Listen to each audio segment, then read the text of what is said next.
Football ইতিহাসের এক নতুন পালক যুক্ত হলো লিওনেল মেসির মুকুটে। ফুটবল পরিসংখ্যান ও ইতিহাস ভিত্তিক আন্তর্জাতিক সংস্থা IFFHS এর ভোটে ইতিহাসের সেরা ফুটবলার হিসেবে নির্বাচিত হয়েছেন আর্জেন্টাইন অধিনায়ক মেসি। বিশ্বজুড়ে তারকা ফুটবলারদের ব্যক্তিগত ও দলগত সাফল্যের বিস্তারিত পরিসংখ্যান পর্যালোচনা করে তৈরি করা হয়েছে এই তালিকা।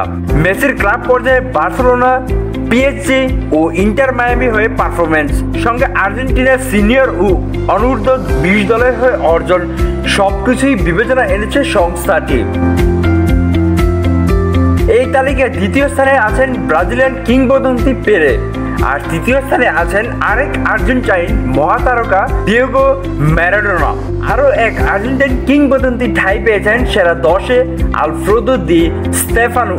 ব্লন্ড আরও খ্যাত এই ফরওয়ার্ড রিয়াল মাদ্রিদের জার্সিতে ইতিহাস গড়লেও আন্তর্জাতিক পর্যায়ে খেলেছেন স্পেনের হয়ে। তার অবস্থান 9ম। স্বাধীনতা টিভি বাংলা স্পোর্টস ডেস্ক।